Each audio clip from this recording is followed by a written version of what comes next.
Quand on parle d'Avignon, on parle des Juifs du Pape. Elle fait partie de 4 villes du Comtat vénécin, avec Cavaillon, Is-sur-la-Sorgue et Carpentras.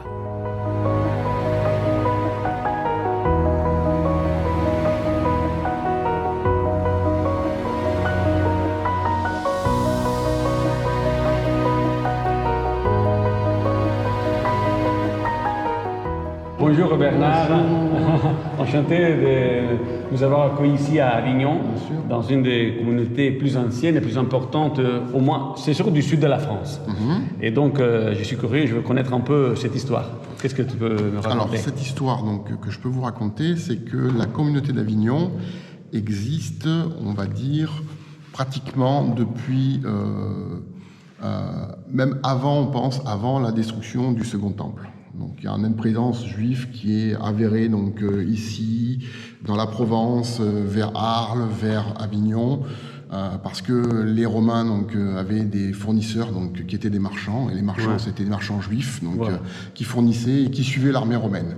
Donc, on peut dire que depuis cette époque-là, on a des juifs. Alors, constitués en communauté ou pas, on ne peut pas réellement savoir. Donc, on commence à avoir des traces avec certains documents donc, des évêques. Ici, la carrière d'Avignon est un peu particulière. Donc, quand on reste sur l'ancienne carrière, la première carrière qui se situait donc, sous le Palais des Papes, donc quand vous verrez, quand vous visiterez Avignon, donc le Palais des Papes, la grande esplanade du Palais des Papes, un petit peu en dessous, donc en descendant, vous avez la rue de la Vieille Juiverie. Donc, et ça s'appelle encore tout à fait, tout à fait. Donc, et c'était l'ancienne carrière. C'était l'ancien quartier. Pas encore une carrière, mais c'était l'ancien quartier. Donc, à partir du début du XIIIe siècle, donc, on nous demande, enfin, il y a une obligation qui est faite par le pape et par les évêques, donc, de déplacer les Juifs donc, de cette carrière ancienne vers cette nouvelle carrière, donc, la Judéa donc avignonnaise, donc qui sera rattachée donc à l'église de Saint-Pierre, enfin donc à la cathédrale à Saint-Pierre, qui se trouve juste à côté, donc à place Saint-Pierre. Et donc dans ce quartier viennent s'installer les Juifs. Donc, alors cette carrière, elle a une particularité, c'est qu'à partir du moment où elle a été créée, toutes les carrières avaient traditionnellement 2 entrées, et celle-là va en avoir 3. La carrière avec ses 3 portes me rappelle le ghetto de Venise, où il y avait aussi 3 entrées.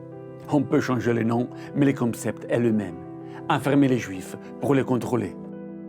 Cette synagogue donc qu'on rencontre aujourd'hui, c'est une synagogue, donc celle-ci, donc celle que vous voyez aujourd'hui, donc cette synagogue-là, c'est une synagogue qui a été reconstruite par la ville suite à l'incendie de l'ancienne synagogue en 1845.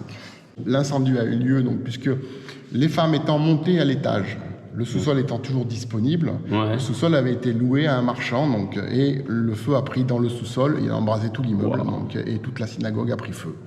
Donc, suite à ça, donc, la ville a pris à sa charge donc, la reconstruction de cette synagogue, donc, qui est un peu unique, puisque nous avons une synagogue ronde, donc qui s'inscrit. Voilà, justement. Alors, nous avons une synagogue qui est ronde et qui s'inscrit dans un rectangle. Et on sait plus ou moins combien, à l'époque, le noyau juif, combien de personnes il y avait? Alors, Avignon n'a jamais été une très très grosse communauté. On a atteint 200, 300 personnes à peu près. La grosse communauté donc, du Comtat vénécin, c'était Carpentras. Carpentras, c'est la grosse communauté. La grosse communauté. Ouais, c'est la grosse communauté. D'accord. Il y a une date importante à retenir, c'est l'année 1634, où les Juifs qui résidaient un petit peu partout dans le Comtat vénécin sont obligés de se regrouper sur les 4 carrières donc, que sont Avignon, Carpentras, Cavaillon et Is-sur-la-Sorgue. Donc c'est pas un ghetto, mais en vérité, il doit vivre quand même là. Oui, alors on va restreindre leurs droits, parce qu'à partir de cette époque-là aussi, on va les empêcher de faire... Initialement, ils pouvaient être médecins, ils pouvaient être avocats, ils pouvaient être... Et là, on va les obliger donc, à ne pratiquer que certains métiers. Quoi. On va vraiment... La restriction, c'est vraiment 1634, donc début du XVIIe siècle. Ah, ça, c'était le quartier comme était avant? Ça, c'est le quartier avant 1845. Donc on voit bien la rue Jérusalem, qui est la rue Jacob. Là, on est donc à côté, pas loin de la synagogue. Voilà, on est dans une des rues qui est encore existante de l'ancienne carrière. Donc on a quelques vestiges d'immeubles qui sont très très hauts, parce que c'est la caractéristique de la carrière. Des immeubles qui font souvent plus de 2 voire 3 étages. Donc là, on voit qu'on a 4 étages. Donc on ne pouvait pas construire donc, en largeur, donc on construisait en hauteur. C'est la caractéristique de tous les quartiers juifs que j'ai visités. On peut dire que grâce à nous est né le concept de gratte-ciel ou building. Et même ici à Avignon, les Juifs habitaient en plein centre-ville.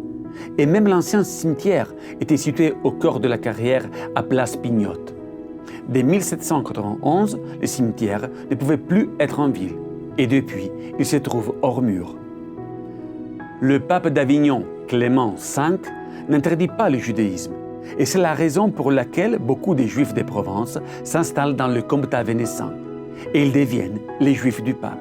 À la création de la carrière, la vie devient plus compliquée. Si d'un côté, ils étaient protégés, de l'autre, la vie était très difficile. Le taux de natalité était très élevé. Donc, il manque de logements, il n'y a aucun système d'évacuation des œufs et des ordures. Et pourtant, dans ce petit monde, va se constituer une organisation inimaginable.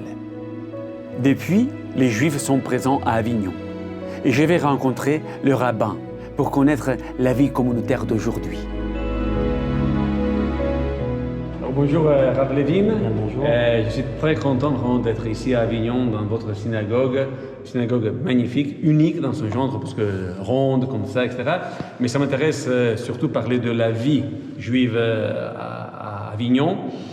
Donc, d'abord, il y a eu des grands rabbins qui sont passés ici dans l'histoire, et après vous me dites quelque chose sur le présent, parce que je veux parler de la vie quotidienne aujourd'hui. Bien entendu. Alors, il y a des grands rabbins qui étaient présents ici, des rabbins qui ont habité ici durant les années. On a plusieurs rabbins, mes prédécesseurs, qui étaient là. On a aussi des rabbins qui n'habitaient pas ici sur Avignon, car aujourd'hui, malheureusement, sur Avignon, on n'a plus grand-chose. On n'a pas d'école juive, pas de kasher, on n'a pas de mikvé. Donc, les rabbins souvent habitaient dans des grandes villes autour, comme Marseille, comme Montpellier, comme Lyon, et puis faisaient des va-et-vient pour les Shabbats. La communauté aujourd'hui... Alors, c'est compliqué de définir Avignon, parce qu'en vérité, les Juifs n'habitent plus dans le centre-ville, comme à l'époque. Il n'y a plus de ghetto aujourd'hui. Et les Juifs habitent dans les petits villages, on va appeler ça des petites villes autour d'Avignon, et puis au-delà. Aujourd'hui, la communauté, on est en relation avec à peu près 400 foyers. 400 foyers inscrits. Pas mal. C'est pas mal, bien sûr. C'est une grande communauté inscrite dans les registres communautaires où on a des bonnes relations, on envoie tout le temps des mails, on les invite pour les fêtes communautaires. On a ici une vie juive active, autour des fêtes, autour des Shabbats. Avec les enfants, on a un Talmud Torah un Talmud Torah dimanche qu'on a développé depuis notre venue ici, qui existait avant nous, mais qu'on a développé aujourd'hui. Il y a à peu près autour de 20 enfants. Et les enfants sont encadrés toute l'année avec des activités sur les fêtes, sur la tradition. On apprend l'hébreu avec les enfants et pas mal d'activités autour de la communauté. Il y a un phénomène intéressant que j'ai entendu moi-même des anciens de Carpentras. Il y a une prière qui est récitée tous les Shabbats à l'ouverture de l'Arche. Cette prière s'appelle Brir Shemé. C'est une prière qu'on l'a fait dans le monde entier. Elle provient de la Kabbale, elle est en araméen. Mais cette prière, elle a un attachement très spécial avec les Juifs du Vaucluse. Et pourquoi? Selon l'histoire, telle que les anciens m'ont raconté, à Carpentras, l'évêque, donc l'autorité chrétienne, s'est opposée à cette prière dans la communauté. Et pourquoi donc? Parce que dans cette prière, une des phrases qui est mentionnée, c'est on parle du fait que le juif fait confiance à Dieu, etc.